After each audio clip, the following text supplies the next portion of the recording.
ফাতেমা কান্দের বলে, বাবা আজকে 3 দিন হলে আপনার মায়ের বাড়িতে কোনো পাকশিক নাই, আপনি কেন সেই বাড়িতে ক্ষুধা নিয়ে আইলেন? আপনার মেয়ে উম্মে কুলসুমা কত ধনী, তার স্বামী হলো মক্কা মদিনার সবচাইতে ওসমান গনি, আপনি সেই মেয়ের বাদ দিয়া এই গরিব মেয়ের বাড়িতে কেন আসেন বাবা? নবী কান্দের বলে, কুলসুম আমার মেয়ে, এই জন্য আমি যাই না রে, কিন্তু ফাতেমা হলো আমার মা, এই জন্য আমি আইসি, দে তোর ডান হাতখানা দে। সঙ্গে সঙ্গে মা ফাতেমা যখন ডান হাতখানা দেয়, এমন সময় নবী আমার চুমা দিয়ে বলে, আল্লাহ আমার মায়ের হাতের মধ্যে এমন স্বাদ আগে জানতাম না। জোরে সরে বলেন সুবহানাল্লাহ। বাজানদের সবসময় নবী আমার থাকতেন না। নবী যখন রাস্তা দিয়ে যাইতেন, যাওয়ার সময় দেখে হাসান হোসেন দুইজনই কাঁদতেছে। হোসেন খাড়া হয়ে দাঁড়ায়, হাসান দাঁড়ায় দাঁড়ায় কান্দে, হোসেন গড়ায় গড়ায় কান্দে। এমন নবী কিন্তু নবী নাই, নানা হয়ে দুই ভাইয়ের সঙ্গে খেলা করেছে, যা ইতিহাসের মধ্যে পাওয়া যায়। আল্লাহ ডাকতে বলে, হাবিবুল্লাহ কি হচ্ছে? নবী বলতেছে, আল্লাহ এ সময় আমার নবী হিসাবে দেখবেন না, আপনি দেখেন 2টা নাতি আর একটা নানা। জোরে কান সুবহানাল্লাহ। এখন আমি নানা হিসাবে আমার নাতির সঙ্গে খেলতে চাই, আপনি কি কিছুই বোঝেন না? আল্লাহ জোরে কান সুবহানাল্লাহ। এই জন্য আয়েশা বলে, রে মহিলারা, আমার নবীকে গোটা জীবনে আমি মাত্র 3 বার দেখেছি, আর যতবার দেখেছি আমার স্বামী হিসাবে দেখেছি। আমার স্বামীর সঙ্গে আমি রাগারাগি করছি, কিন্তু নবী হিসাবে যেদিন প্রথম দেখলাম সেদিন ছিল গভীর রাত। আল্লাহর নবী আমার বুকের মধ্যে মাথা দিয়ে ঘুমাইতেছে। এক সময় নবীর চেহারার দিকে তাকায়া আমার বড় মায়া হইল। জন্মের আগে যার বাপ দুনিয়া থেকে বিদায় হয়েছে, 6 বছর বয়সে যেই নবীর মা মারা গেছে, আজকে সেই নবী আমার বুকের মধ্যে মাথা দিয়ে ঘুমাইতেছে। হঠাৎ মনের মধ্যে এমন দয়া হয়, ফজর আজান যখন বেলাল দিবে, ওই সময় নবী আমার জুব্বা পরে মসজিদে নামাজ পড়াতে যাবে, কিন্তু যেই জুব্বা নবী আমার পড়বে সেই জুব্বার কয়েক জায়গা ছিঁড়ে গেছে। এই গভীর রাত্রে নবী আমার ঘুম পাড়তেছে, এই সুযোগে নবীর জুব্বাখানা আমি সেলাই করতে চাই। আয়েশা কান্দের বলে, রে মেয়েরা রে শোনো, গভীর রাত্রে নবীর কাছ থেকে উঠে গিয়া আমি নবীর জুব্বাখানা অন্ধকারে হাতে নিলাম। আমি শুধু আগেই জোগাড় করে রাখছিলাম, কিন্তু এখন বিপদ ঘটে গেল। যখন বাতির কাছে গেলাম, আমি বাতি হাতে নিয়ে দেখি বাতি আছে, কিন্তু 1 ফোঁটাও তেল নেই। আয়েশা কান্দার বলে, মেয়েরা রে, আমি তখন আমার আল্লাহকে বললাম, আল্লাহ আমার নবী যদি চাইতো আপনি গোটা দুনিয়া দিয়া দিতেন, কিন্তু নবী চাইনি বলে বাতির তেলকেও আপনি দিবেন না। আজকে নবীর জুব্বা আমি সেলাই করতে চাইছিলাম গভীর রাত্রে, কিন্তু তেল যদি না থাকে তাহলে আলো না হলে আর সেলাই করতে পারবো না। এই বলে আয়েশা যখন ফোঁপায় ফোঁপায় কাঁদতেছে, আয়েশা বলে, মেয়েরা রে, ওই দিন আমার নবীর আমি প্রথম দেখেছি। নবী আমার আস্তে করে কাঁধ ঘুরে তার ডান হাতখানা কপালের উপর দিয়ে যখন চোষণ মারছে, ওই আল্লাহর শপথ করে বলতেছি, ওই কপালের ভিতর থেকে এমন একটা আলো প্রকাশ পায়, যে আলো দিয়া গোটা অন্ধকার দূর হইয়া যায়। কাঁপতে কাঁপতে আমার হাতের সুরটা যখন মাটিতে পড়ে যায়, আমি তাকায় দেখি আয়েশা সুইখানা আমি দেখতে পাই। সেই দিনে প্রথম দেখেছি আমার নবীকে। এরপর আরো 2 বার আমি আমার নবীরে দেখেছি। মহিলারা কান্দের বলে, মা আপনার কাছ থেকে নবী দেখার ঘটনাগুলো আমরা শুনতে চাই। এবার চলে আসতেছি খাদিজার কাছে। খাদিজা বলতেছে, রে নেতারা, তোমরা বলো তো আমার চেহারা ভালো না আব্দুল্লাহর এতিম পোলার চেহারা ভালো? সমস্ত নেতারা নবীর দিকে তাকায় আছে, কিন্তু চেহারা ফেরাবার পারতেছে না। খাদিজা বলতেছে, নেতারা তোমরা কি বোবা হয়ে গেলা? আমার 2 নম্বর প্রশ্নের উত্তর তোমাদের দিতে হবে। তোমরাই বলো আমার চেহারা ভালো না আব্দুল্লাহর এতিম পোলার চেহারা ভালো? সমস্ত নেতারা চমকে উঠে বলতেছে, খাদিজা সত্য কথা যদি বলতে হয় তাহলে শুধু খাদিজা না, এমন চেহারার মানুষ পৃথিবীতে কোনোদিন আর আসবে না। কাফের নেতারাও পর্যন্ত বলেছে, সত্য যদি বলতে হয় শুধু খাদিজা না, এমন সুন্দর মানুষ পৃথিবীতে কোনোদিন আর আসবে না। খাদিজা বলতেছে, তাহলে এখন বলো তো, আমার মতন কম সুন্দরী একটা মেয়ে সুন্দর একটা যুবককে স্বামী হিসাবে পাইছে, এদিক দিয়ে আব্দুল্লাহর এতিম পোলা জিতেছে না আমি জিতেছি? সমস্ত নেতারা বলতেছে, এদিক দিয়েই তো খাদিজাই জিতে গেছে। খাদিজা বলতেছে, রে নেতারা, তোমাদের কাছে আমার 3 নম্বর প্রশ্ন হলো, আমার বয়স বেশি না আব্দুল্লাহর এতিম পোলার বয়স বেশি? সমস্ত নেতারা বলতেছে, আপনার বয়স হলো 40 বছর আর আব্দুল্লাহর এতিম পোলার বয়স হলো 25 বছর। তাহলে এখন তোমরাই বলো, আমার মতন 40 বছরের একটা বিধবা নারী 25 বছরের একটা তরতাজা যুবককে স্বামী হিসাবে পাইছি, এদিক দিয়ে আমি ঠকেছি না আব্দুল্লাহর এতিম পোলা ঠকেছে? সমস্ত নেতারা বলতেছে, এই দিক দিয়ে তো খাদিজাও জিতে গেছে। খাদিজা বলতেছে, যদি বংশের দিক দিয়ে আমি জিতি, চেহারার দিক দিয়ে আমি ভালো স্বামী পাইয়া জিতি, আর বয়সের দিক দিয়ে যুবক একটা স্বামী পাই যদি আমি জিতে যাই, তাহলে তোমরা কেন বাহিরে বলা বলি করো খাদিজা বিয়ে করে ঠকে গেছে, খাদিজা বিয়ে করে ঠকে গেছে? তোমরা তদন্ত না করে এই মিথ্যা কথাটা কেমনে বলো? সমস্ত নেতারা বলতে যে, খাদিজা, আমরা যেইটা প্রথমে খেয়াল করেছি সেইটা হলো খাদিজা মক্কার মধ্যে সবচাইতে ধনবতী রমণী, একটা অনাথ এতিমরে বিয়ে করেছে, এই গরিবরে বিয়ে করার জন্যই খাদিজা ঠকে গেছে। খাদিজা বলতেছে, এইটা যদি তোমাদের সকার একটা মানতন্ত্র হয়, এইটা যদি তোমাদের দাড়িপাল্লা হয়, তাহলে তোমরা শুনে নাও, খাদিজার যত সম্পদ আছে ওই আল্লাহকে সাক্ষী করে আজকে সমস্ত সম্পদ আব্দুল্লাহর এতিম পোলার পায়ে দিয়া দিলাম। জোরে সরে বলি সুবহানাল্লাহ। বাজান গো, 25 বছর থেকে এক টানে নিয়ে গেলাম নবীর 37 বছর। খুব খেয়াল করে শুনবেন, কারণ কুল ইন কুনতুম তুহিব্বুনাল্লাহ ফাত্তাবিউনি, এইটা যদি আমরা বুঝতে চাই আমার নবীকে জানতে হবে। জোরে কোন ঠিক কিনা ভাই? নবীর বয়স যখন 37 বছর, ওই সময় নবী কিন্তু খাদিজাতুল কুবরার কাছে আর বেশি সময় দিতেন না। ওই সময় নবী একটা নির্জন জায়গা বেছে নিয়েছিলেন, সেই জায়গার নাম হলো হীরা গুহা। জোরে কোন কি গুহা? ওই হীরা গুহার মধ্যে নবী আমার 3টা বছর কাটাইলেন একাধারে। ওই 3 বছরের শেষ বছর 40-এ নবী যখন পা দিলেন, এমন সময় আমার আল্লাহ ডাক দিয়ে বললেন, জিব্রাইল যা রে জিব্রাইল যা, এই লহে মাহফুজ থেকে আল্লাহর কোরআনের কয়েকটা আয়াত নিয়ে আমার দোস্তের কাছে যা। ফেরেশতা জিব্রাইল আল্লাহর কোরআনের কয়েকটা আয়াত নিয়ে আইলাম হীরা গুহায়। খুব খেয়াল করে শুনতে হবে, ফেরেশতা জিব্রাইল আল্লাহর কোরআনের কয়েকটা আয়াত নিয়ে আসলেন হীরা গুহায়। একটু দূরে থেকে ফেরেশতা জিব্রাইল ওই গুহার ভিতরে তাকায় দেখতেছে। শুধু 2 চোখ দিয়ে জিব্রাইল দেখতেছে না, অন্তরের চক্ষু দিয়ে জিব্রাইল দেখতে পায় আইলাম আল্লাহর কাছ থেকে নবীর কাছে হীরা গুহায়। কিন্তু এখানে আসার পরে আল্লাহ আর নবীরে দেখা যায় এক জায়গায়। জোরে সরে বলেন সুবহানাল্লাহ। জিব্রাইল যখন আল্লাহর নবীকে দেখেছে আল্লাহর সঙ্গে এক জায়গায়, ওই সময় কিন্তু নবী এমন একটা সাগরের মধ্যে ডুব মারছিলেন, যে সাগরটা প্রত্যেকটা আল্লাহর বান্দার বাম স্তনের 2 আঙ্গুল নিচে বিরাজ করতেছে। ডুব দিলে ডুবারও হবে, মণিমুক্তা খুঁজে পাবে, পুরা হইবে মনস্কাম, বাম স্তনের 2 আঙ্গুল নিচে তোমার কলব সাগরের মোকাম। সুবহানাল্লাহ বলেন। এই হীরা গুহার মধ্যে আল্লাহর নবী কলবের সাগরের মধ্যে ডুব দিয়েছেন। বাজানগো, যেইটা আল্লাহর ওলির পথে পাওয়া যায়, অনেকে বলে এগুলো আল্লাহর ওলিরা পায় কোথায়? ফেরেশতা জিব্রাইল আল্লাহর নবীকে সালাম দিয়া ডাক দিয়া বললেন, ইকরা। খুব খেয়াল করবেন, সর্বপ্রথম যে শব্দটা দুনিয়াতে কোরআনের জন্য নাজিল হয়েছে, সেই শব্দের নাম কি? আরো জোরে কোন কি? ইকরা। ইকরা মানে কি? আপনারা আমার সামনে যারা বসে আছেন আরবি বুঝতেছেন না, আমি বাংলাটা বলি। ইকরা মানে পড়ো। ইকরা মানে কি? পড়ো।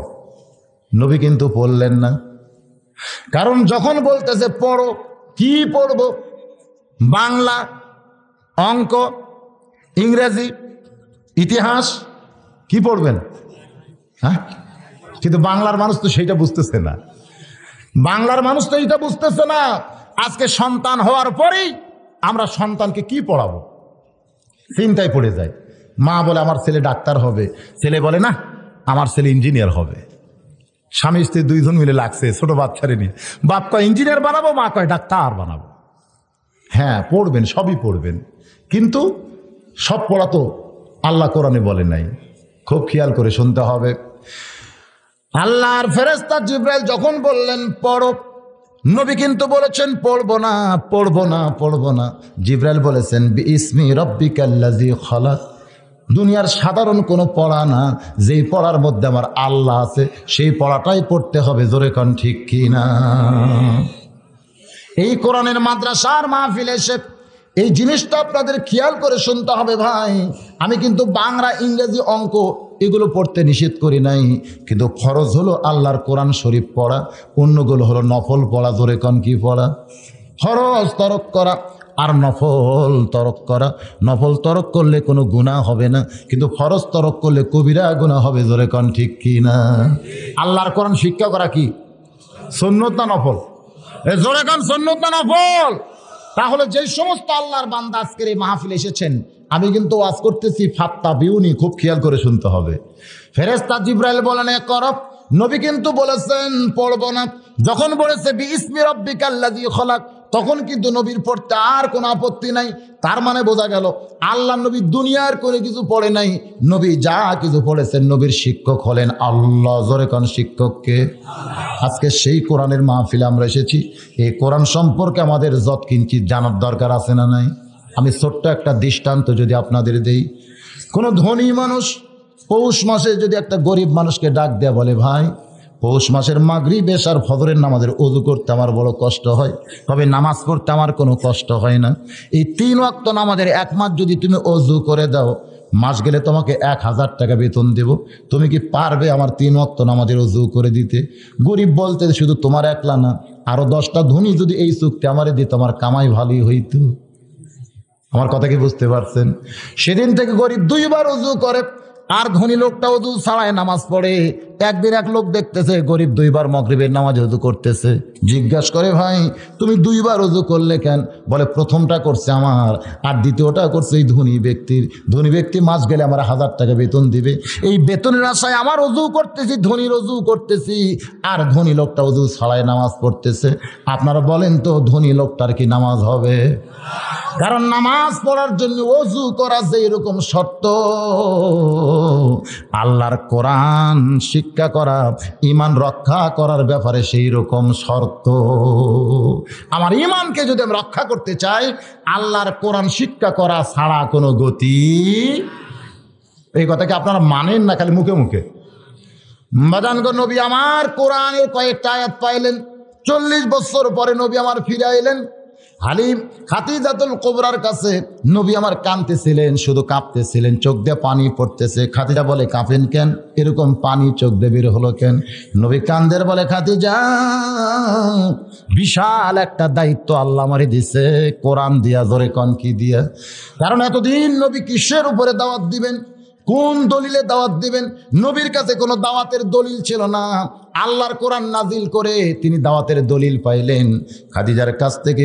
বাজানগো, নবী আমার দাওয়াতের কাজে বের হইলেন। খুব খেয়াল করে শোনেন, নবী যখন দাওয়াতের কাজে বের হবেন, পিছন দিক থেকে খাদিজাতুল কুবরা বলতেছে, নবী গো আপনি চিন্তা করবেন না, আপনি চিন্তা করবেন না। নবী বলেন, খাদিজারে আমার মাথায় বহু চিন্তা। যেই মক্কার লোকেরা হাজার হাজার আল্লাহকে মানে, সমস্ত আল্লাহকে বাদ দিয়া লা ইলাহা ইল্লাল্লাহ একমাত্র আল্লাহর দাওয়াত দেওয়া, এই দাওয়াত কি মক্কার লোকেরা গ্রহণ করবে? এরকম নানা চিন্তার মধ্যে নবী আমার ভুগতেছে। বাজানগো, খাদিজাতুল কুবরা পিছন দিক থেকে বলে, ইয়া রাসূলুল্লাহ আপনার সঙ্গে আল্লাহ আছে। জোরে কোন কে আছে? আপনার কোনো টেনশন নাই। তখনও কিন্তু খাদিজা ঈমান গ্রহণ করেনি, শুধু নবীকে এরকম সাহস যোগাইতেছে। নবী আমার সকালবেলায়, খুব সকালে খেয়াল করেন, ফজরের নামাজ তখনও হয়নি বাজান, নামাজ কিন্তু একটু পরে ফরজ হয়েছে। সকালবেলায় নবী আমার দাওয়াত নিয়ে যখন দরজা খুলেছেন, এমন সময় দেখতে পাই 7 বছর 9 মাস বয়সের একটা ছোট্ট বাচ্চা সামনে দাঁড়াইছে। আল্লাহ নবী চমকে বলে, আলী রে, এই মুহূর্তে তোরে খাবার দিবার পারবো না, তুই 2খানা হাত বাড়াইছিস কেন? আমার পকেটে কোনো খাওয়া নাই। আলী কান্দের বলে, নবীজি আপনার কাছে বুঝি আমি সবসময় খাবার চাই? আপনি বলেন তো আমি কি কোনোদিন খাবার চাইছি? আমার যখন খিদা লাগে তখন আপনার সামনে দাঁড়ায়, আমার মুখের দিকে তাকায় বলেন ওই জায়গায় খাবার আছে, আমি দৌড়ে গিয়া খাই। যদি আপনি খাবার কথা না বলেন, আমি সারা রাত না খাইয়া ঘুমাই, কোনোদিন তো খাওয়ার জন্য বায়না ধরি নাই। আল্লাহ নবী বলে, আলী তাহলে আজকে কেন তুই হাত বাড়ায় তুই পট আটকে দিলে? ছোট্ট বাচ্চা আলী বলতেছে, নবীজি আপনার ঘরের মধ্যে যখন গল্প করতেছিলেন তখন আমি শুনতে পেয়েছি আপনি কি দাওয়াতের কাজেই বের হচ্ছেন, তাহলে সর্বপ্রথম আমাকে দিয়াই আপনি কাজটা শুরু করে। তারিক ইবনে হিশামের মধ্যে আছে, আল্লাহর নবী খুশি হয়ে বলেছেন, রে দুনিয়ার মানুষেরা শুনে নাও, সবাইকে দাওয়াত দেওয়ার পরে দিন গ্রহণ করেছে, কিন্তু আমার আলীকে দাওয়াত দেওয়ার আগেই আমার আলী দিন আমার কাছ থেকে চেয়েছে। এই জন্য নবী বলেন, ইমানের দিক দিয়ে আমার আলীকে ড্যাঙ্গানোর মতন কোনো মানুষ পৃথিবীতে নাই। নবী বলেছেন, নামাজের দিক দিয়ে আমার আলীকে ড্যাঙ্গায় যাবে এমন কোনো মানুষ কিয়ামত পর্যন্ত হবে না। আল্লাহ নবী বলেছেন, দাওয়াতের দিক দিয়ে আমার আলীকে ড্যাঙ্গায় যাবে এমন কোনো মানুষ কিয়ামত পর্যন্ত হবে না। আল্লাহ নবী বলেছেন, জিহাদের দিক দিয়ে আমার আলীকে ড্যাঙ্গায় যাবে এমন মানুষ কিয়ামত পর্যন্ত কোনোদিন হবে না। জোরে সরে কন্যা সুবহানাল্লাহ। এখানে হযরত আলী ব্যাপারে কয়টা কথা বললাম? 1 নম্বর কি? ঈমান। জোরে করে 1 নম্বর কি? 2 নম্বর কিন্তু নামাজ। ঈমান গ্রহণ করার পরেই যে জিনিসটা লাগবে সেই জিনিসের নামটা কি? নামাজ পড়তে যে জিনিসগুলো লাগবে সেই জিনিসটা কি? কোরআন ছাড়া কি নামাজ পড়া যাবে? বাজার সব কিন্তু সবের সঙ্গে জড়িত আছে, একটু খেয়াল করে শোনেন। হযরত আলী ঈমানের ব্যাপারে আমরা শুনলাম নবীর হাতে সর্বপ্রথম ঈমান গ্রহণ করেছে, তার নাম কি? কিন্তু নামাজের ব্যাপারে আমাদের কি জানা আছে? নামাজের ব্যাপারে জানেন হযরত আলীর ব্যাপারে? নামাজি তিনি কেমন ছিলেন? আল্লাহর নবী যেদিন প্রথম বললেন আশারে মুবাশশারা, এই দুনিয়াতেই 10 জন জান্নাতের সুসংবাদ পাইছে, সাহাবীরা বললেন, হুজুর আপনি যদি বলতেন তাহলে আমরা শুনতাম। নবী বলতেছেন, যদি 10 জনের নাম বলি বাদ বাকি তোমরা বুঝে আফসোস করবে, তোমরা শুনে নাও, আমি নবী বলতেছি আমার প্রত্যেকটা সাহাবী বিনা হিসাবে জান্নাতি। কিন্তু আমার আল্লাহ এখানে 10টার নাম ঘোষণা করেছে। 1 নম্বর আবু বকর, 2 নম্বর ওমর, 3 নম্বর ওসমান, 4 নম্বর আলী, 5 নম্বর আব্দুর রহমান ইবনে আউফ, 6 নম্বর জুবাইর, 7 নম্বর তালহা, 8 নম্বর সাদ ইবনে আবু ওয়াক্কাস, 9 নম্বর হলো আবু সাঈদ, 10 নম্বর হলো ওবাদা ইবনুল জাররা। এই 10 জনই হলেন আশারে মুবাশশারা। জোরে কোন সুবহানাল্লাহ। এমন সময় হযরত আলী দাঁড়িয়ে বলে, ইয়া রাসূলুল্লাহ এই 10 জনের মধ্যে কি আমি আছি? নবী বললেন, তুমি কি তোমার নাম শুনতে পাওনি? আলী বলতেছে, অন্য কোন আলী হতে পারে। আল্লাহ নবী বলেন, অন্য কোন আলী না, যে হলো আমার চাচাতো ভাই, যে হইল ফাতেমার স্বামী। জোরে কর না সুবহানাল্লাহ। হযরত আলী বলে, ইয়া রাসূলুল্লাহ তাহলে 10 জন সার্টিফিকেট পাওয়ার মধ্যে আমি একজন। আল্লাহ নবী বলে, অবশ্যই তুমি একজন। আলী বলতেছে, নবীজি আজ থেকে যদি আমি সব কিছু বাদ দিয়ে দেই, যদি নামাজ বাদ দেই, রোজা বাদ দেই, জিকির করা বাদ দেই, আমি সব আল্লাহর হুকুম যদি বাদ দিয়ে দেই, তারপরেও কি আমি জান্নাতি? আল্লাহর নবী বলেন, আলী রে, আল্লাহ যেইটা ঘোষণা করেছে তুমি সব কিছু বাদ দিলেও আল্লাহ তোমাকে জান্নাত থেকে বাদ দিবে না। জোরে কর সুবহানাল্লাহ। তুমি সব কিছু বাদ দিলেও আল্লাহ তোমাকে জান্নাত থেকে বাদ দিবে না। আলী বলতেছে, নবীজি একসঙ্গে কি আর সব বাদ দেওয়া যায়? আজ থেকে আমি আর ফজরের নামাজ পড়বো না, একে একে বাদ দিই। আজ থেকে আমি আর ফজরের নামাজ পড়বো না। হযরত আলী এশার নামাজের পরে নবীর সামনে হাঁটু গেড়ে বসে বলতেছে, নবীজি আর ফজরের নামাজে কিন্তু আমি আসবো না। নবী মুচকি হাসি দিয়ে বললেন, ঠিক আছে, না আসলেও তুমি জান্নাতি। জোরে কোন সুবহানাল্লাহ। হযরত আলী নবীর কাছে মসজিদে নববীতে ফজরের নামাজ পড়বে না, এই স্বীকারোক্তি দিয়া বাড়ির মধ্যে ঢুকিয়ে ডাক দিছে, ও হাসান হোসেনের মা। ফাতেমা বলতেছে, স্বামীরে এমন করে কেন ডাকতেছেন? বলে, বেলাল যখন আজান দিবে ফজরের, খবরদার যেন আমারে ডাক দিও না। ফাতেমা খালি মুচকি মুচকি হাসতেছে। সুবহানাল্লাহ। হযরত আলী বলে, হাসো কেন? আমি যেইটা বলতেছি তুমি কি বিশ্বাস করতেছো না? আজ থেকে কিন্তু আমি আর ফজরের নামাজ পড়বো না। ফাতেমা বলতেছে, ঠিক আছে পড়বেন না, তাতে আবার কি? বলে, আমার যেন ভুল করে ডাক দিও না, কারণ হযরত বেলাল যদি আজান দেয় আর তুমি যদি আমারে ডাক দাও আমার ঘুমের ক্ষতি হবে। ফাতেমা খালি মুচকি মুচকি হাসতেছে আর মনে মনে ভাবতেছে, আজ পর্যন্ত কোনোদিন আপনারে ডাক দেওয়া লাগলো না, আজকে আবার ডাকের প্রশ্ন কেন উঠতেছে? বাজান রে, হজরত আলী বাড়িতে এসে যখন ঘুমিয়ে যায়, মা ফাতেমা উরাতের উপরে হজরত আলীর মাথাখানা নিয়ে চুলের মধ্যে বিলকি কাটতেছে। আলী চোখের পানি বের করে বলে, ফাতেমা তুমি কি জানো না তুমি জান্নাতি নারীদের নেত্রী হবে? তারপরেও ঘুম জায়গা, স্বামীর এমন খেদমত কেন করো জানতে চাই। ফাতেমা মুস্কি মুস্কি হাসে বলে, স্বামী গো, আপনি যদি শুধু হাসান হোসেনের বাপ হইতেন তাহলে আমি কিছুই মনে করতাম না, কিন্তু বাবা যেদিন বলেছে ফাতেমা আমার আলীর সঙ্গে কোনোদিন বেয়াদবি করবি না, ফাতেমা কান্দের বলে, বাবা এ কথা কেন বলতেছেন জানতে চাই। নবী বলেন, ফাতেমা রে, কার দিয়া বল আল্লাহু আকবার।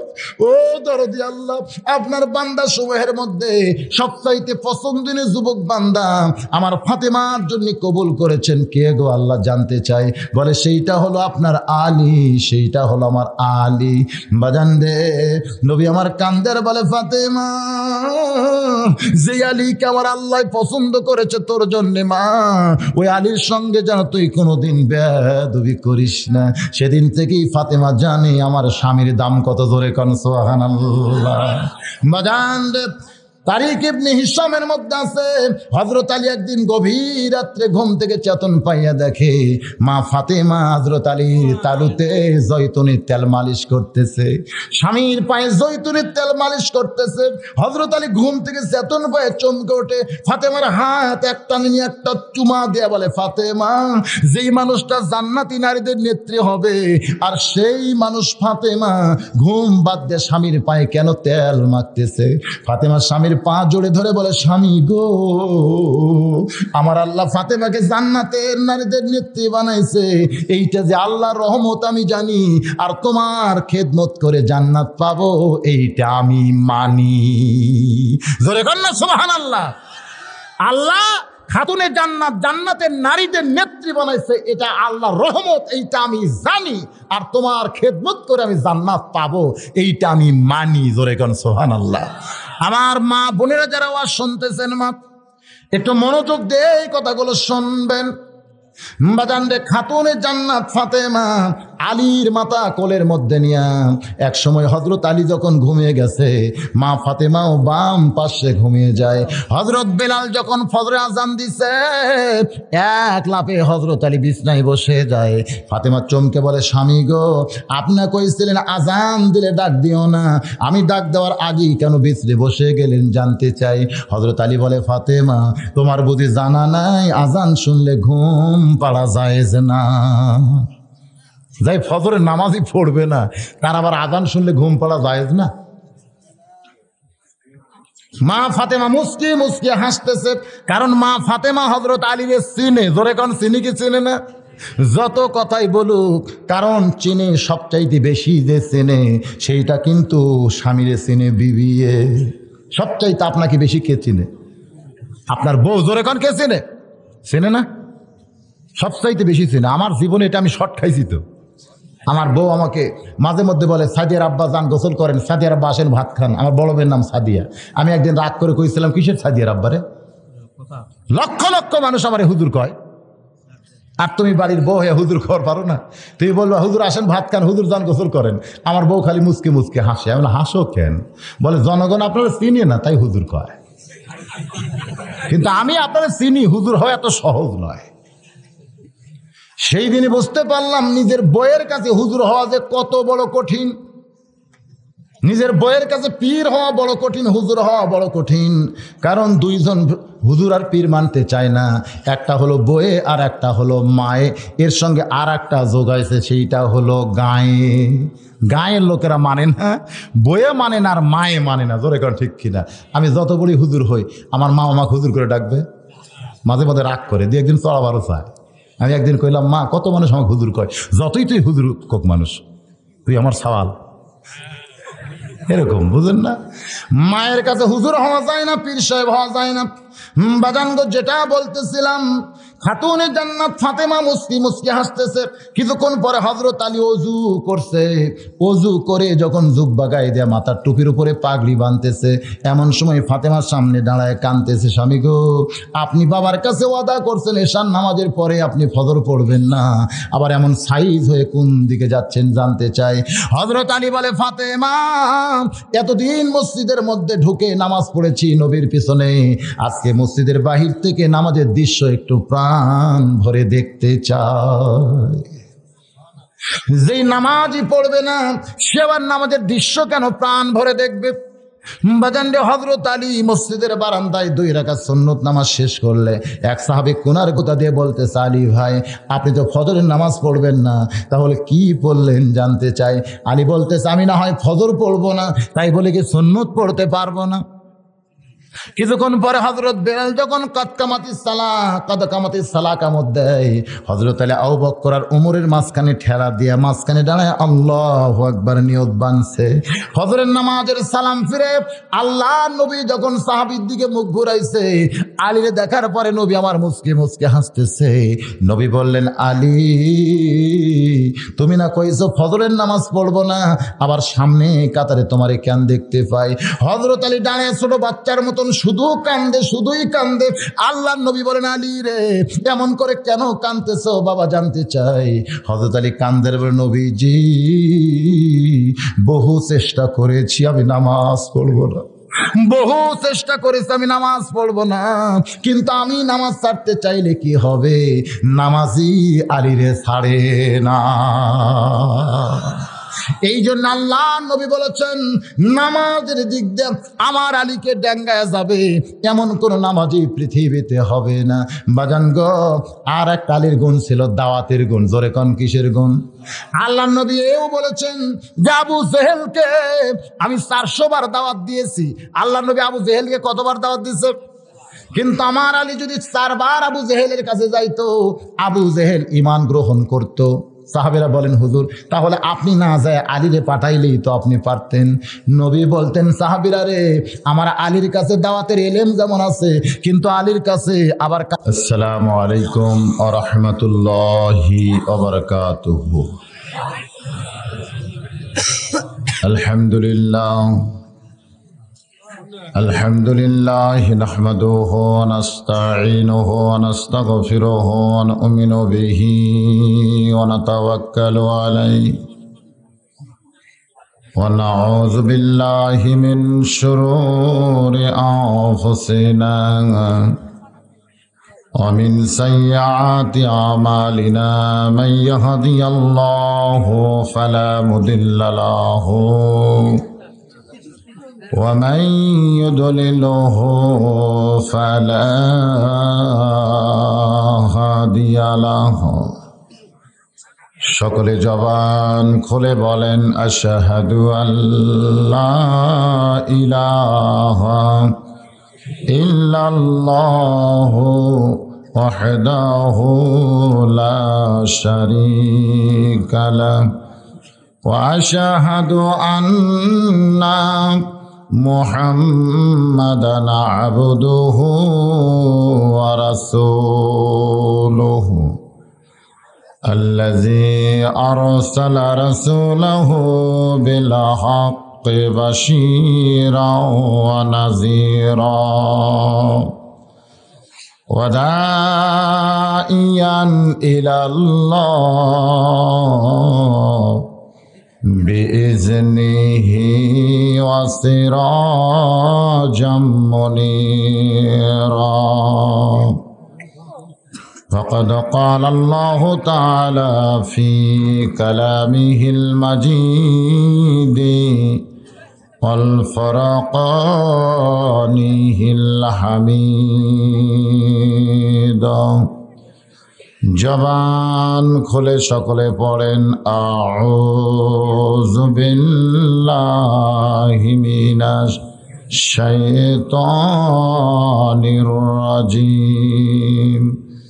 বিসমিল্লাহির রহমানির রহিম।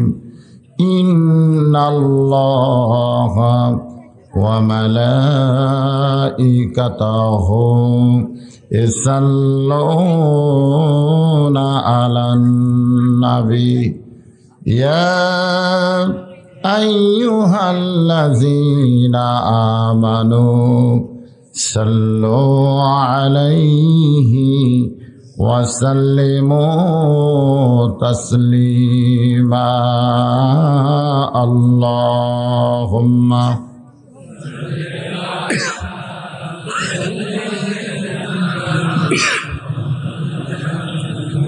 وعلى آل سيدنا شفيعنا রুহানের ধনে লাগিয়া মুসা নবীর সম্মান বেড়ে যায় নূর নবীজির জুতার ধুলাই আল্লাহর আরশ ধন্য হয় আল্লাহুম্মা সাল্লি আলা মাওলানা মুহাম্মদ ওয়ালা আলি সাইয়্যিদিনা শফিআনা উহুদের ময়দানে রাসূল ভেঙেছে দন্দন তথা ফিরে খেস এই জমিনে ইসলাম উহুদের ময়দানে রাসূল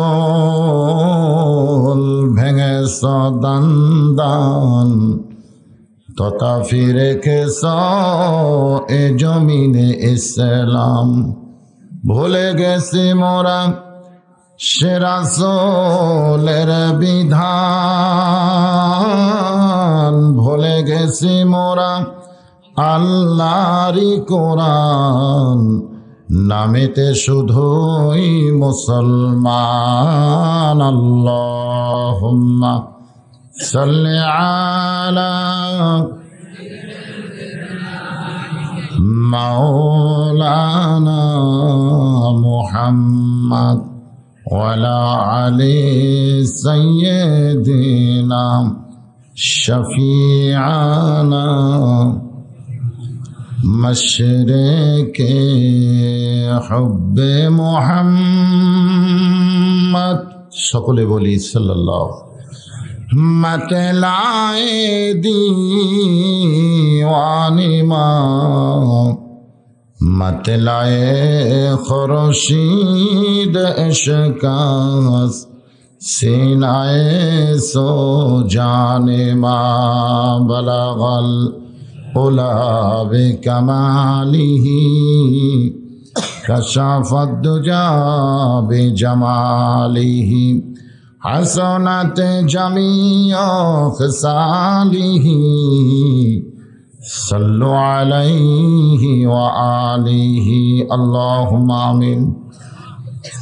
জান্নাতের বাগান থেকে জান্নাতি মানুষদেরকে নিয়ে গভীর রাতে আমি গুনাহগার তোমার রহমতের দরজায় দুখানা হাত তুলেছি আল্লাহ।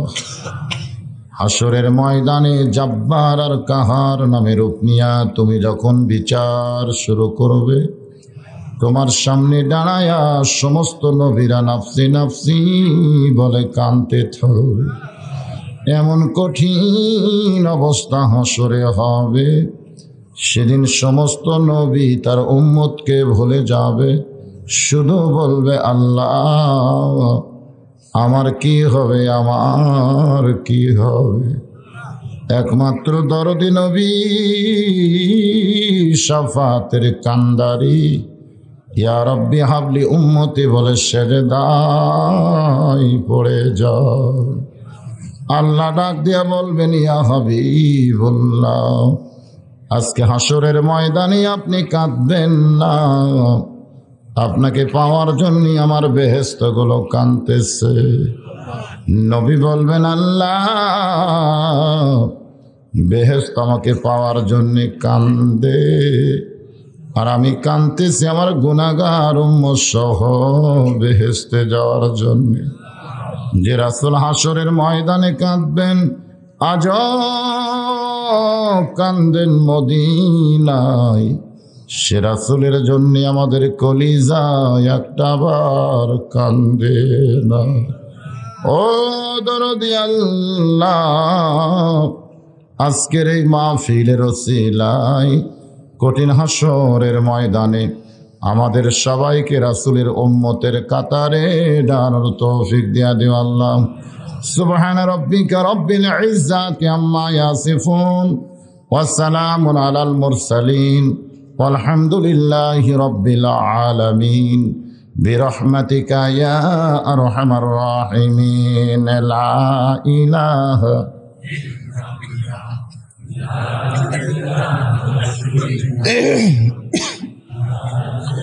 জোরে জোরে লা ইলাহা ইল্লাল্লাহ, লা ইলাহা,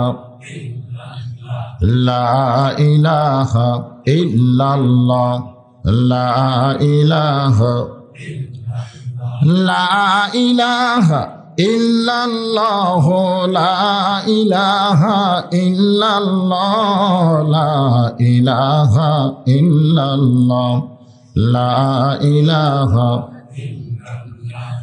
লা ইলাহা ইল্লাল্লাহ, লা ইলাহা, লা ইলাহা ইল্লাল্লাহ। বলো রে পাগল মন, লা ইলাহা ইল্লাল্লাহ, বলো রে পাগল মন। এই কলেমার জন্যে নবীজি, এই কলেমার জন্যে নবীজি সহিলেন কত জ্বালাতন। লা ইলাহা ইল্লাল্লাহ, বলো রে আমার মন, লা ইলাহা ইল্লাল্লাহ। জোরে জোরে লা ইলাহা ইল্লাল্লাহ, লা ইলাহা।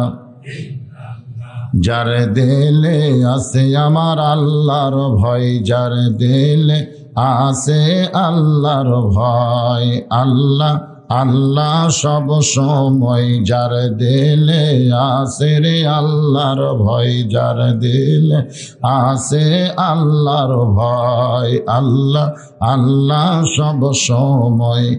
আহার নিদ্রা ভালো লাগে না এই দুনিয়া, ভালো লাগে না, ভালো লাগে আমার আল্লাহ। লা ইলাহা ইল্লাল্লাহ।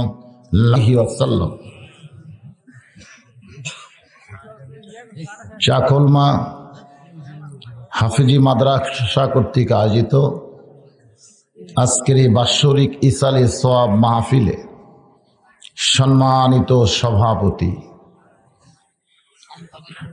আজকের এই মাহফিলে সম্মানিত ওলামায়ে কেরাম, মাগরিবের নামাজের পর থেকে হালকা জিকির সহ এত রাত পর্যন্ত কোরআন হাদিসের আলোকে অত্যন্ত গুরুত্বপূর্ণ আলোচনা করে যিনারা শোনালেন, আমি আমার অন্তরের অন্তঃস্থল থেকে সম্মানিত সভাপতি সহ আলেম ওলামা বক্তাগণকে শুভেচ্ছা জ্ঞাপন করছি।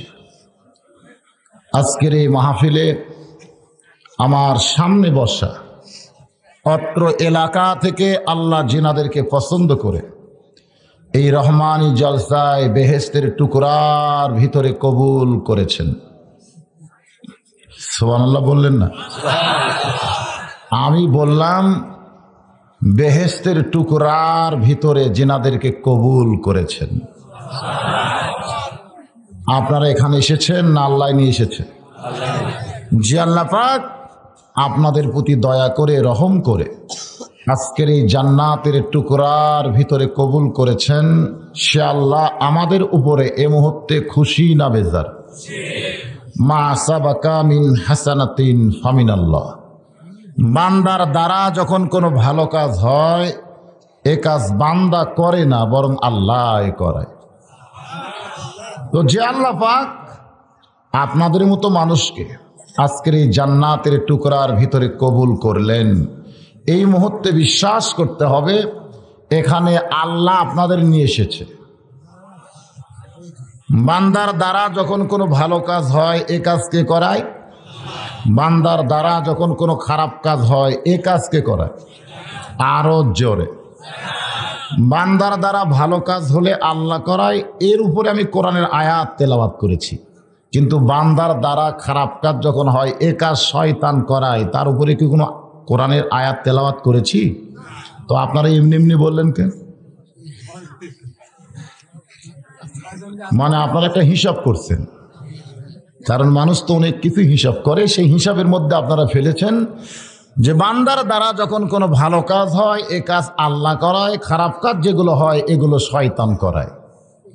এটা একটা হিসাব করছেন। তাহলে আমরা কি করি? ভালো কাজ আল্লাহ করায়, খারাপ কাজ শয়তান করায়। তাহলে আমরা কি করি?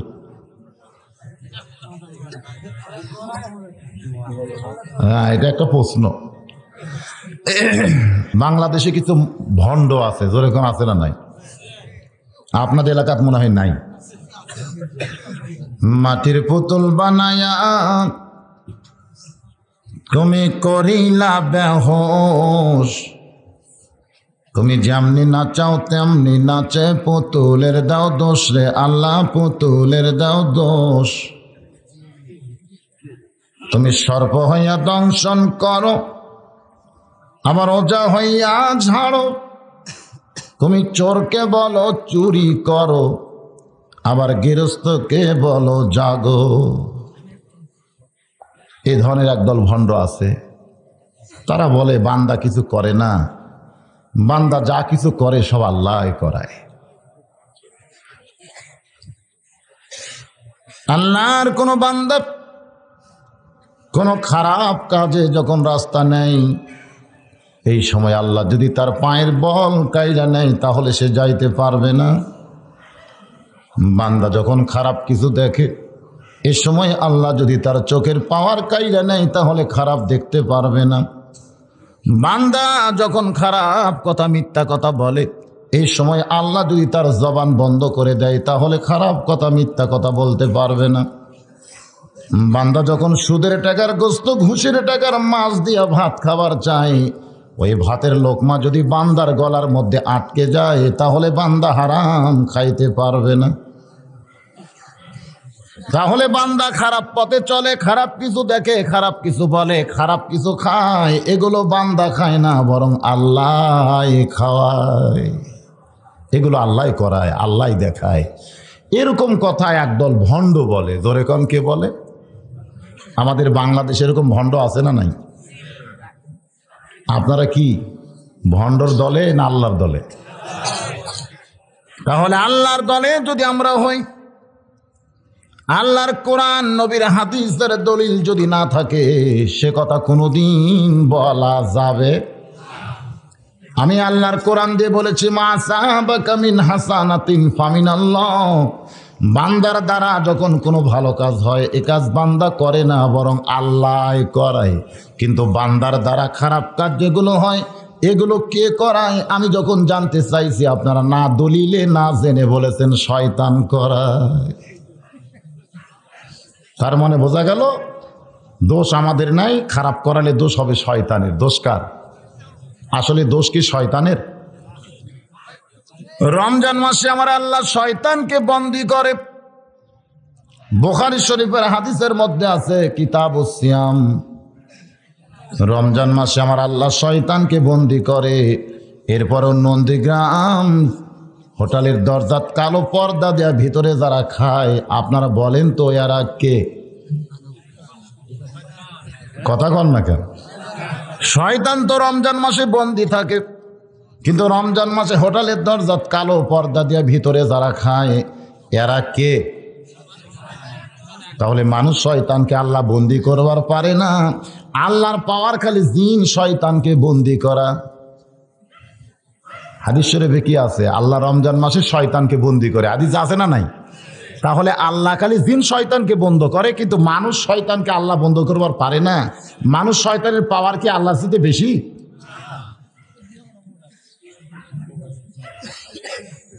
একটু মনোযোগ দিয়ে শোনা লাগবে, তারপরে দেখবেন রেজাল্ট কি আসে। এই মাস কি হলো? কি মাস? জোরে কন।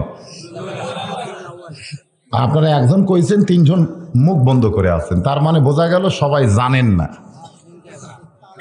এই মাসটার নাম কি মাস? এটা ভালো জায়গা, সুবহানাল্লাহ। আমি গত কয়েকদিন আগে ঢাকার সাভারের আকরান বাজারে ওয়াজ করতেছিলাম। তো আমি বললাম, ভাই এটা কি মাস? সকলে এক বাক্যে বলেছে ফেব্রুয়ারি মাস। রবিউল আউয়াল মাস কেউ বলে নাই, সকলে বলেছে ফেব্রুয়ারি মাস। কিন্তু আল্লাহ আজকের এই মাহফিলে এমন কিছু বান্দাকে উপস্থিত করেছেন যারা বাংলা ফাল্গুনও বলে নাই, ইংরেজি ফেব্রুয়ারি বলে নাই, তারা সরাসরি আরবি মাসটা বলেছে। সুবহানাল্লাহ কোন। তাহলে জায়গা ভালো না? ভালো জায়গা থেকে ভালো কথাই শোনা যাবে। তাই বলে ইংরেজি মাস যে আমরা ভুলে যাব তা কিন্তু না। বর্তমান যেই সরকার ক্ষমতায় আছে, মানুষ না জানলেও 3টা মাসকে মানুষের সামনে, 4টা মাসকে মানুষের সামনে ফুটে তোলে। একটা হলো আগস্ট মাস, ধরে কোন কি মাস? শুরু থেকে শেষ পর্যন্ত শোক দিবস। কি দিবস? আর একটা মাস হলো ডিসেম্বর মাস, বিজয় দিবস। আর একটা হলো মার্চ মাস, স্বাধীনতা দিবস। আর একটা হলো আমার ভাইয়ের রক্তে রাঙানো 21শে ফেব্রুয়ারি, আমি কি ভুলিতে পারি। বাংলার মুসলমানের জন্য এই 4টি মাসের খুব গুরুত্ব আছে। বর্তমান সরকার যখন ক্ষমতায় থাকে, এখন মানুষ মানুক বা না মানুক, সরকার মানুষকে মানানোর জন্য একটা চেষ্টা করে। আর একবার জবান খুলে বলেন, এটা কি মাস? এই মাসে কে আইছে দুনিয়ায়? দুনিয়া থেকে কে বিদায় নিয়েছে? জঙ্গলের পশুরা বলে আজ হয় মোদের খুশির দিন, বিশ্বজাহানে আসিয়াছেন রাহমাতুল লিল আলামিন। আমার আল্লাহ তাআলা দুনিয়ার অন্ধকারকে দূর করার জন্য এই পবিত্র রবিউল আউয়াল মাসে আল্লাহর নবীকে সিরাজাম মুনীরা, অন্ধকারে আলো হিসাবে প্রেরণ করেছে। জোরে কান সুবহানাল্লাহ। সেই রবিউল আউয়াল মাসে আমি আপনাদের কাছে জানতে চাচ্ছি, ভালোটা তো আল্লাহ করায়। জোরে কান, ভালোটা কে করায়? তাহলে খারাপগুলো কে করায়? এখন আপনারা দ্বন্দ্বে পড়ে গেছে যে শয়তান বলবো না মানুষ বলবো। আসলে কোনোটাই বলবো না, আমার আল্লাহ যেইটা বলবে আমাদেরকে সেইটা বলা লাগবে। ওয়ামানা আসাবাকা মিন সাইয়্যাতিন ফামিন নাফসিকা। আমার আল্লাহ বলেন, বান্দার দ্বারা যখন কোনো খারাপ কাজ হয়, এই কাজ আল্লাহ করায় না, শয়তানও করায় না, এই কাজ বান্দা নফসের তাড়নায় করে। কিসের তাড়নায়? আরো জোরে কন, নফস। আজকে মাগরিবের নামাজের পর থেকে ইশার নামাজ পর্যন্ত যে হালকা জিকির হলো, এর ভিতরে নফসের কথা ছিল? আরাফা নফসাহু ফাকাদ আরাফা রাব্বাহু। এটা কিন্তু কোরআনও না, হাদিসও না। কোরআনের মধ্যেও নাই, হাদিসের মধ্যেও নাই। এই কথাটা আল্লাহওয়ালারা বলেছেন। সমস্ত আল্লাহওয়ালারা এই কথার উপরে একমত। সুবহানাল্লাহ কোন। যদি তোমারে তুমি চিনতে পারো, তাহলে তোমার আল্লাহকেও তুমি চিনতে পারবে। যদি তোমারে তুমি না চিনতে পারো, তোমার আল্লাহরেও কোনোদিন চিনতে পারবে না। আমার আল্লাহকে চিনতে গেলে আগে আমাকেই চিনা লাগবে। জোরে কোন কথা ঠিক কিনা? তাহলে আমারে আমি চিনছি কোনোদিন? আজকের মাহফিলে যারা বসে আছেন, আপনাকে আপনি প্রশ্ন করেন, আপনি কি আপনারা চিনেন? যা করো তাই করো রে মন,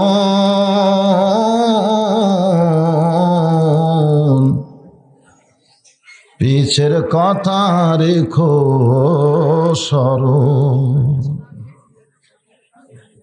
একবার নিজের মনকে বলেন, তুমি যা করো করো, কিন্তু পিছের কথাটা স্মরণ রেখো।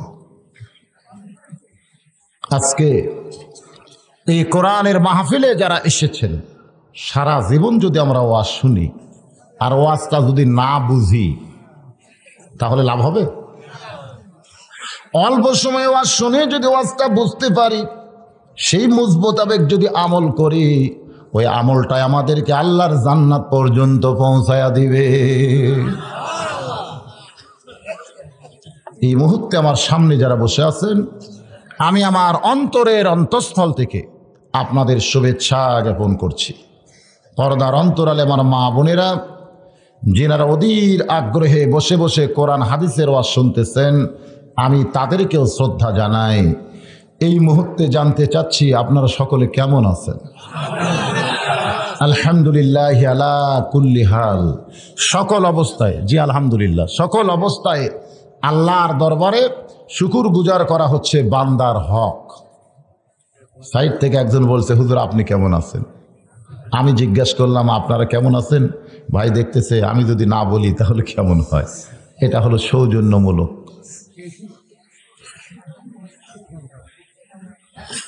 আপনারা সকলে কেমন আছেন? ভালো থাকা কয় রকম মনে আছে?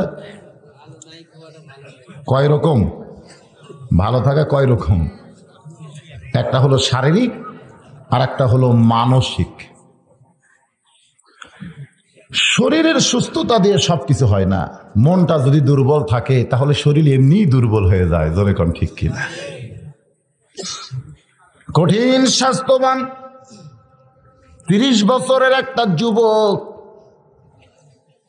তেলা পোকা দেখে ভয় করে, আবার চিকন চাকন একটা মানুষ বিষাক্ত সাপ নিয়ে খেলা করে। এইটা দেহের জোরে না মনের জোরে? জোরে কন। তাহলে আপনাদের দেহের খবর আমি বলতে পারি, আপনি বলতে পারেন, কিন্তু মনের খবর একমাত্র কে জানে? তারপরও আপনি একটু মনের সাগরে যদি ডুব দেন তাহলে বুঝতে পারবেন এই মুহূর্তে আপনার মনটা কোন জায়গায়।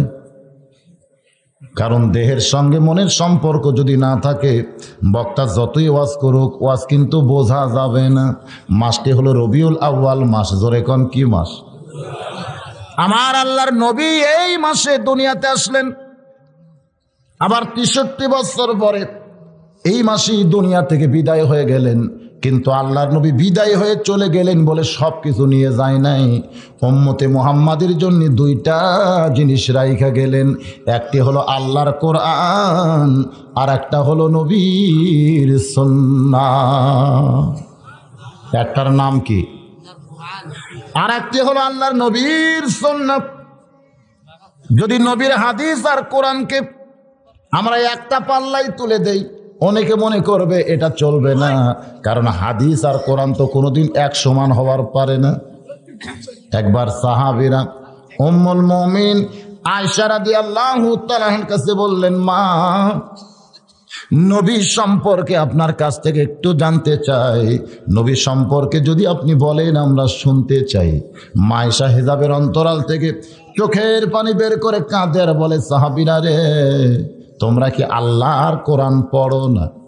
প্রত্যেকটা সাহাবীরা বলে, অবশ্যই আল্লাহর কোরআন পড়ি। মা আয়েশা বললেন, আল্লাহর কোরআন শরীফ যদি তোমরা পড়ে থাকো, তাহলে নবী সম্পর্কে আমার কাছে জানতে আইলে কেন? আল্লাহর কোরআনও যেমন, নবীও ছিলেন তেমন। এখন বুঝতে হবে, কোরআনের বাস্তব রূপ হলেন আল্লাহর নবী। কোরআন শরীফ হলেন আমার আল্লাহর কথা, আর সেই কথাগুলো আল্লাহর নবী তার জীবনে বাস্তব আমল করে দুনিয়ার তামাম মানুষের কাছে দেখায় দিয়েছেন।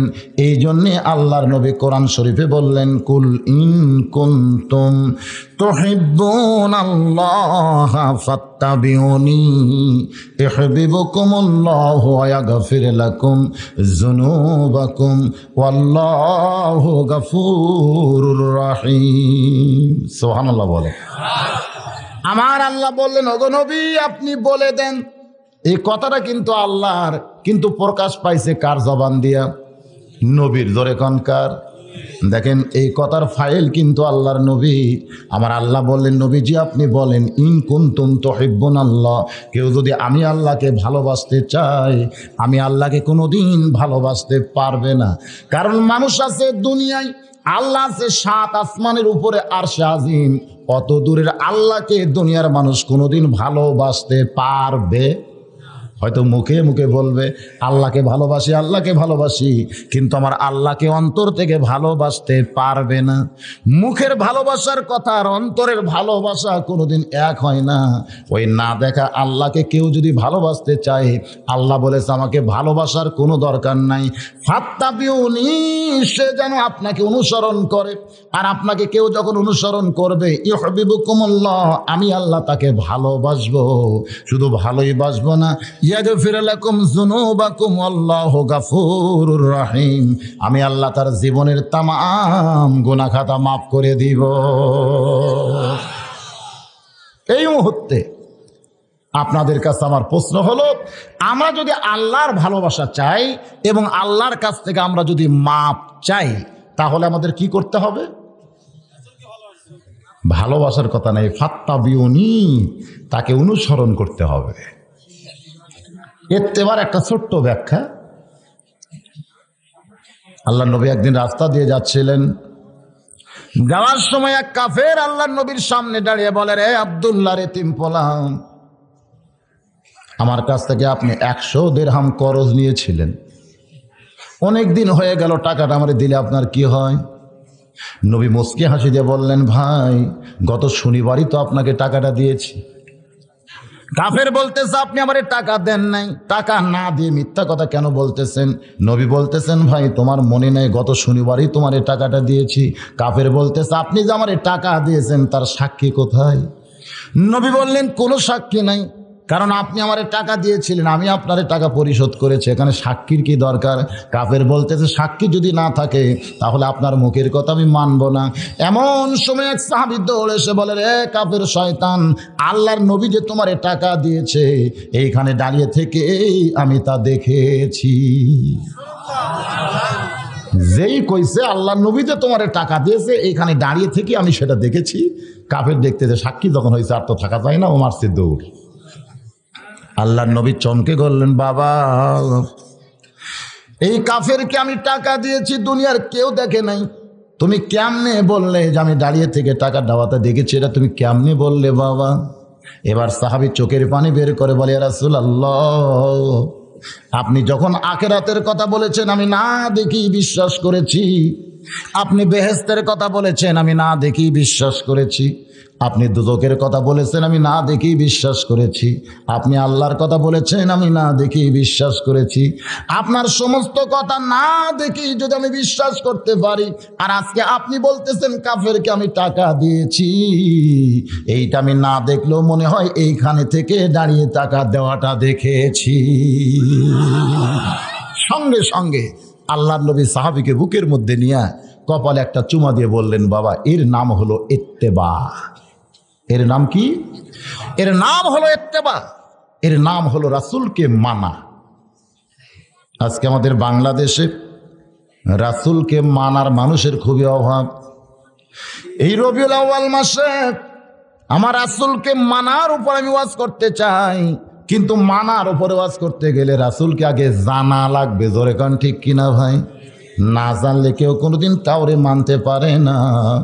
কারণ বাংলার মানুষ ডিসিকে যেমন জানে, আমার আল্লাহরে তেমন জানে না। আপনাদের চাকলমার কিছু কিছু লোককে যদি বগুড়া ডিসি সাহেব দাওয়াত দিত যে আজকে দুপুরবেলায় আমার অফিসে তোমাদেরকে সাদর সম্ভাষণ জানানো হবে, চাকলমা গ্রামের অমুক অমুক লোক তোমরা আসবে, আপনারা বলেন তো ওনারা ডিসি অফিসে যাওয়ার সময় পুরানো কাপড় গায়ে দিবে না নতুন কাপড় গায়ে দিবে? শুধু নতুন কাপড়ই গায়ে দিবে না, ওই কাপড়টা তেমন তেমন থাকবে না, ভালো কাপড় পরে আতর সুরমা লাগায়া রাস্তা দিয়ে যখন যাবে, কেউ যদি জিজ্ঞাসা করে ভাই এত সুন্দর হয়ে কোথায় যান, বলে তোরা তো জানিস না ডিসি আমারে দাওয়াত দিস, আমার একটা দাম আছে। দুনিয়ার একটা ডিসি দাওয়াত দিছে, ডিসিরে জানে বলে তার অফিসে যাওয়ার সময় তার মশান বাড়তেছে, ডিসিকে যেমন জানে আমার আল্লাহকে যদি তেমন জানতো, মুয়াজ্জিন যখন হাইয়া আলাস সালাহ হাইয়া আলাল ফালাহ বলতো, তখন ডিসি হবে যেমন ভাবে যাই তার চাইতে কোটি কোটি কোটি ভালো হইয়া আল্লাহর ঘরে হাজিরা দিত। কারণ ডিসিরে জানে আমার আল্লাহরে জানে না, জোরে কোন ঠিক কিনা? যার কারণে বাংলার মানুষ ডিসিরে মানে কিন্তু আল্লাহরে মানে না। আমার নবীকে ইত্তেবা করতে গেলে আমার নবীকে জানার দরকার আছে না নাই? জোরে কোন আছে না নাই? আল্লাহর নবীকে জানতে গেলে আমরা নবীর গোটা জীবনী আমাদের সামনে উপস্থাপন করতে হবে। আমি এক রাতে গোটা নবীর জীবনীকে উপস্থাপন করতে পারবো না। নবী যখন দুনিয়াতে আসলেন, সবে মাত্র দুনিয়াতে আসলেন, এই সময় প্রচার হয়ে গেল মক্কার সম্ভ্রান্ত বংশে কিছু সন্তান জন্মগ্রহণ করেছে। বনি সাদ গোত্র থেকে কিছু মহিলা মক্কার ধনী ধনী ঘরের সন্তানগুলোকে নিয়ে যখন উঠের পিঠে চড়ে বাড়ির দিকে যায়, রাস্তার মাঝখানে দেখতে পায় হালিমাতুস সাদিয়া একটা দুর্বল গাধা নিয়ে মক্কার দিকে আসতেছে। মেয়েরা বলতেছে, হালিমা রে, এই সময় মক্কায় আর তুমি যাইও না, কারণ মক্কার ধনী ঘরের যত সন্তান ছিল সমস্ত সন্তানকে আমরা কোলের মধ্যে নিয়েছি। পিছন দিকে তাকায় দেখো গাধা ভরা কত হাদিয়া আমরা পাইছি। রে হালিমা, তুমি আর মক্কায় যাইও না, কারণ মক্কায় এই সময় যাইয়া তোমার কোনো লাভ হবে না। মক্কায় শুধুমাত্র একটা সন্তান বাকি আছে, জন্মের আগে যার বাপ মরে গেছে। হালিমাতুস সাদিয়া বাগানদের চোখের পানি বের করে কান্দার মনে মনে কয়, গাধারে, তুই দুর্বল হওয়ার কারণে আজকে আমি ধনী ঘরের সন্তান নিতে পারলাম না। আজকে আমার ভাগ্য বড় খারাপ। আমি অনেক দিন থেকে আশা করেছিলাম মক্কার সম্ভ্রান্ত ঘরের ছুনি সন্তান যখন পাবো, ওই সন্তানকে দুধ খাওয়ার জন্য নিয়ে বিনিময় অনেক হাদিয়া নিব, কিন্তু আজকে আমার ভাগ্য বড় খারাপ। চল রে গাদা, চল বাড়িতে ফিরে যাই। হালিমাতুস সাদিয়ার কথাগুলো ইবনে ইসহাক সিরাতে রাসূলের প্রথম খণ্ডের মধ্যে বয়ান করেছেন। হালিমাতুস সাদিয়া বলে, রে দুনিয়ায় রাসূলের উম্মাতিরা শোনো, আমি যখন দুর্বল গাদাকে আমার বাড়ির দিকে নিয়ে যাবার চাই, এমন সময় দেখি আমার গাদা কোত্থেকে যেন শক্তি পাইয়া মক্কার দিকেই দৌড়ানো শুরু করে দেয়। জোরে কান সুবহানাল্লাহ। দুর্বল গাদা কোত্থেকে সবল হইয়া মক্কার ভিতরে আইসা ঘুরমেকে যখন পড়ে যায়, হালিমাতুস সাদিয়া বলে, আমি তাকায় দেখি গাধার মুখটা বালির মধ্যে ঢুকায়া দু চোখ দিয়া দর দর করে পানি পড়তেছে। হালিমাতুস সাদিয়া বলে, গাধা রে, আমি জানি তুই দুর্বল নড়তে পারিস না, কেন যেন পাগলের মতন মক্কার দিকে দৌড়ে আইলি, তুই তো আর বাঁচবি না। গাধারে, কেন মক্কার ভিতরে আইলি জানতে চাই। হালিমাতুস সাদিয়া বলে, রে দুনিয়ার রাসূল উম্মাতিরা শোনো, আমার দুর্বল গাদা কেমন করে যখন আমি তিরস্কার করতেছি, এমন সময় দেখি পিছন থেকে এক মুরব্বী দুই কানা হাত বাড়িয়ে ডাকতেছে, ও গো মা। অনেক মেয়ের আইছিল মক্কায়, কিন্তু আমার নাতির দিকে কেউ একবার ফিরে তাকাইলো না। তুমি যখন সবার শেষে মক্কায় আইছো মা, একটাবার আমার নাতির একটু দেখো, আমার নাতিরে দেখলে তোমার মন ভরে যাবে। হালিমাতুস সাদিয়া বলে, ওই বুড়ো মানুষের কথা শোনার সঙ্গে সঙ্গে মনে হয় আমার কলিজায় আগুন ধরে গেছে। আমি ধনী ঘরের সন্তান নেওয়ার নিয়তে বনি সাদ গোত্র থেকে মক্কায় আইছি, কোনো এতিম সন্তানকে দেখলে আমার পেট ভরবে না। ও মুরব্বী, এমন করে বললেও তোমার কথা আমি শুনবো না। নবীর দাদা কাছে এলে বলে, মা তুমি না নাও, একটাবার আমার নাতিরে শুধু দেখে যাও। হালিমাতুস সাদিয়া বলে, রে রাসূলের উম্মাতিরা শোনো, আমি মুরব্বীর কথা মতো আমিনার ভাঙ্গা ঘরের মধ্যে যখন ঢুকে গেলাম, তখন তাকায় দেখি সিরা একটা মাদুরের উপরে যেন আসমানের পূর্ণিমার রাতের চাঁদ ঘুম পাড়তেছে। 400 রোজ গ্রহ তারা তারি নূরের ইশারা, নইলে যে অন্ধকারে ডুবিত এই ধরনী। জোরে বলেন নবী মোর পরশমণি, নবী মোর সোনার খনি, নবী নাম ভাবে যেজন সেই তো দোজাহানের ধনী। হালিমাতুস সাদিয়া বলে, রে রাসূলের উম্মাতিরা দুনিয়াতে যারা আছো শুনে নাও, ওই ছোট্ট মানুষটাকে দেখার পরে আমার কলিজার মধ্যে এমন মহব্বত জমেছে শুধু দেখার সঙ্গে সঙ্গে। এই জন্য আল্লাহ রাসূল বলেন হাদিসের মধ্যে, মান রাআনি রাআনি হাক্কান ওয়াজাবাত লাহু শাফাতি ইয়াউমাল কিয়ামা। কেউ যদি অন্তরের চোখে আমার একটাবার দেখে, কঠিন হাসরের মুসিবতের সময় আমি রাসূলের উপরে শাফাত করা তার জন্য ওয়াজিব হইয়া যায়। তবে দেখাটা দেখতে হবে ঈমানের দৃষ্টিতে। জোরে কোন, কিসের দৃষ্টিতে? আবু জেহেল উতবা সাইবা নবীরে দেখছে, কি কোন দেখে নাই? কিন্তু তারপরে কি জান্নাত পাবে নাকি? হালিমাতুস সাদিয়া বলে, এই ছোট্ট নবীকে দেখার সঙ্গে সঙ্গে আমি এক দৌড়ে যখন কোলের মধ্যে নিলাম, নবীর দাদা বলতেছে, মা তোমারে শুধু দেখার জন্যই বলেছিলাম মা, তুমি আমার নাতিরে কোলের মধ্যে নিলাম। হালিমাতুস সাদিয়া বলে, বাবা আপনার নাতি যে এত সুন্দর এটা কোনোদিন আমার কল্পনার মধ্যেও ছিল না। আজকে দেখার পরে কোলের মধ্যে নেওয়ার সঙ্গে সঙ্গে ওই আল্লাহর শপথ করে বলতেছি, ওই ছোট্ট নবীর পরশে আমার আল্লাহ দেহের দুর্বলতা সব দূর করেছে। হালিমাতুস সাদিয়া বলে, রে দুনিয়ার আসলে উম্মাত উম্মাতিরা শোনো, তোমাদের ছোট্ট নবীকে কোলে করে যখন আমি বাইরে আসলাম, আসার পরে দেখি আমার গাধা মাটির মধ্যে মুখটা ঢুকায় চোখের পানি বের করে কাঁদতেছে। আমি ডান হাতের মধ্যে ছোট্ট নবীর নিয়া বাম হাতখানা গাধার মাথায় দিয়ে বললাম, গাধা রে কত তিরস্কার তোরে আমি করেছি, কত কিছুই না তোরে বলেছি, কিন্তু এখন অন্তর থেকে বলি রে গাধা, আমার চাইতে তোর দাম বেশি। কারণ আমি যখন বাড়িতে ফিরে যাওয়ার চাচ্ছিলাম, কিন্তু তুই একটা গাধা হইয়া কেন মক্কার দিকে দৌড়ে আইলি, এখন বুঝতেছি আমার চাইতে তোর দাম বেশি। জঙ্গলের পশু পক্ষী আমার নবীরে চিনেছে, কিন্তু মানুষ হইয়া নবীরে অনেকেই চিনতে পারে না। জোরে কোন কথা ঠিক কিনা? হালিমাতুস সাদিয়া আল্লাহর নবীকে কোলের মধ্যে নিয়া মনে মনে চিন্তা করতেছে, এত সুন্দর নিয়ামত নিয়ে তো আমার বাড়ি যাইতে হবে, কিন্তু গাধা যে হারে মাটিতে পড়ে কাঁদতেছে, এই দুর্বল গাধার পিঠে চড়ে তোর বাড়ি যাবার পারি না, এখন আমি কেমনে বনিসাত করতে যাই? এমন সময় কে যেন বলতেছে, হালিমা তোমার দুর্বল গাধাকে যদি সবল করতে চাও, ওই ছোট্ট মানুষের বাম পাখানা গাধার মাথায় লাগায়া দাও। হালিমাতুস সাদিয়া বলে, রে রাসূলের উম্মাত উম্মাতিনীরা, ওই ছোট্ট নবীর বাম পাখানা যখন আমার গাধার মাথায় লাগিয়ে দিলাম, দেখি আমার দুর্বল গাধা সুস্থ সবল হয়ে দাঁড়িয়ে যায়। আমি যখন গাধার পিঠে চড়ে আঁচল দিয়া নবীরে ঢাকতেছি, কারণ সূর্যের তাপ যদি এই ছোট্ট মানুষে লাগে তাহলে বড় কষ্ট পাই।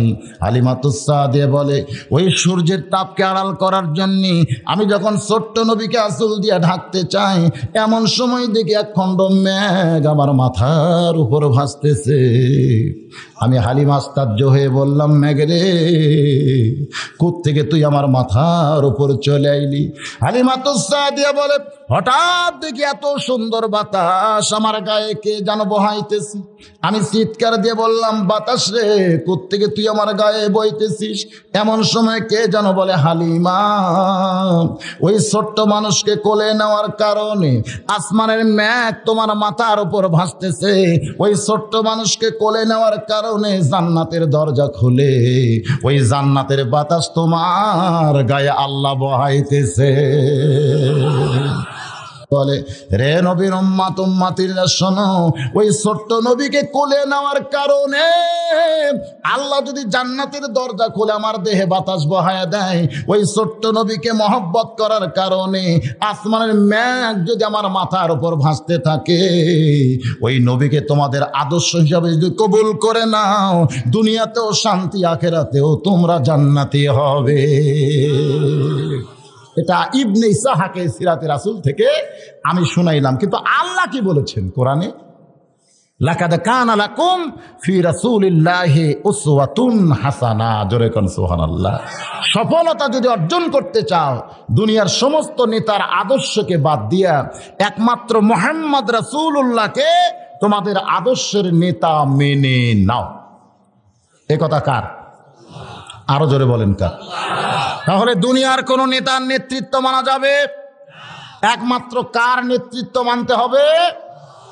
রাসূলের। এই জন্য একটা স্লোগান দেওয়া লাগবে। পারবেন না ভাই? আমি যখন বলবো আমার নেতা তোমার নেতা, সবাই জবান খুলে বলবেন বিশ্ব নবী মোস্তফা। আমার নেতা তোমার নেতা। আমার সামনে কি 200-300 লোক আছে? এতগুলো পুরুষ মানুষের স্লোগানের সাইজ এরকম? এখানে রহমতের ফেরেশতা আছে না নাই? জোরে কোন আছে না নাই? এই ফেরেশতা মাহফিল শেষ হলে আল্লাহর কাছে গিয়ে বলবে, আল্লাহ 1400 বছর পরে চাকলবার মাহফিলে তোমার বান্দারা তোমার দোস্তকে শ্রেষ্ঠ নেতার স্বীকৃতি দান করেছে। আমার আল্লাহ বলবেন, ফেরেশতারা রে তোমরা সাক্ষী থাকো, আমার দোস্তকে যারা শ্রেষ্ঠ নেতার স্বীকৃতি দিল আমি তাদের নামগুলো জান্নাতের খাতায় লিখে নিলাম। সুবহানাল্লাহ। যত জোরে কইছেন তত জোরে স্লোগান দেন নাই। আল্লাহ কোরআনে বলেছেন আমার নবীকে আমি সবার উপরে জায়গা করে দিয়েছি। জোরে কোন সুবহানাল্লাহ। তাহলে সেই নবীকে নেতা মানতে অন্তরে আপত্তি আছে? মাসটি হলো রবিউল আউয়াল মাস। আমি আপনাদের সামনে নবী সম্পর্কে আলোচনা করব। এই আলোচনা শুনতে গিয়ে একটু ঘুম ছাড়াইতে গেলে একটু স্লোগানও দেন, আবার আল্লাহও খুশি হবে, রাসূলও খুশি হবে। আমার নেতা তোমার নেতা। আলহামদুলিল্লাহ, এবার একটু হয়েছে সাইজ মতো।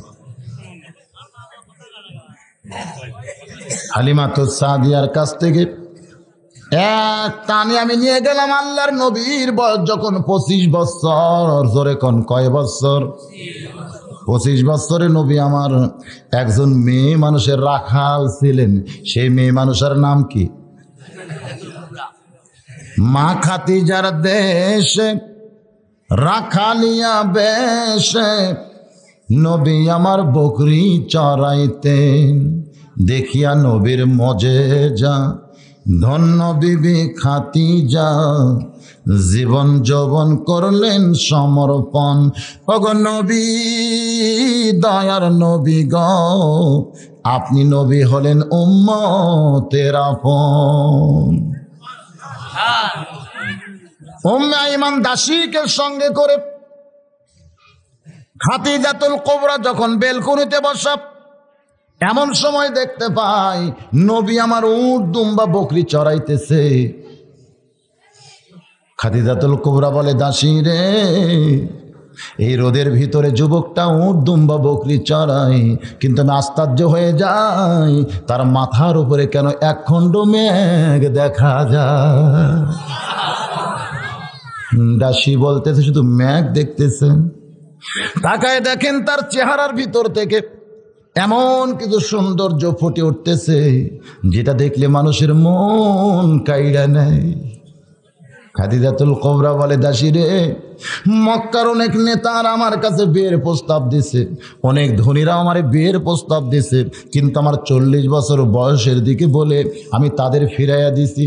কিন্তু আজকে ওই যুবকের চেহারা দেখে আমার মনের মধ্যে এমন প্রেম হলো, আমি যেন আবার নতুন করে বউ সাজতে চাই। দাসী বলতেছে, এটা আপনি বলেন না, কারণ 40 বছর আপনার বয়স, আর যুবকের বয়স কয় বছর? খাদিজাতুল কুবরা বলে, দাসী রে, মনের ভিতরের প্রেম যখন নাড়া দেয় তখন বয়সের দিকে আর কেউ তাকায় না। 40 গেল, 50 গেল, 60 বছরে আবার যৌবন পাইল। এরকম একটা গান বাংলাদেশে আছে না নাই? এরকম একটা গান আছে নাই? বাজান গো, খাদিজাতুল কুবরা নবীর চাচা আবু তালেবকে ডাক দিয়ে বললেন, আপনার এতিম ভাতিজাকে আমি যদি আমার স্বামী হিসাবে বরণ করতে চাই, আপনি কি তাতে রাজি আছেন? নবীর চাচা আবু তালেব চমকে বলে, মা, এই মক্কার মধ্যে তোমার মতন ধনী রমণী একজনও নাই, আমার এতিম ভাতিজারে আপনি কেন বিয়ে করতে চান, যার সালও নাই সুলাও নাই, জন্মের আগেই যার বাপ মরে গেছে? খাদিজাতুল কুবরা বলে, যদি আপনার ভাতিজা রাজি থাকে তাহলে আমার তরফ থেকে কোনো আপত্তি নাই। নবীর চাচা বলতে, আমার ভাস্তাকে কোনো জিজ্ঞাসা করার দরকার নাই, আমি তার অভিভাবক হিসাবে রাজি হয়ে গেলাম। ওই খাদিজার সঙ্গে আমার নবীর বিয়ে হলো। নবীর বয়স তখন 25, খাদিজার বয়স হইল তখন 40। মক্কার মধ্যে সবাই বলা বলি শুরু করলো খাদিজা পাগলি হয়ে গেছে। এত ধনী হওয়ার পরে একটা অনাথ এতিম আব্দুল্লাহর এতিম পোলারে বিয়ে করছে, খাদিজার জ্ঞান হারিয়ে গেছে। এমন করে যখন মক্কার লোকেরা বলা বলি করতেছে, নবীর চাচা খাদিজার কাছে গিয়া বলে, মা আমার এতিম ভাস্তারে আপনি বিয়ে করলেন, কিন্তু জনগণ সমালোচনা করতেছে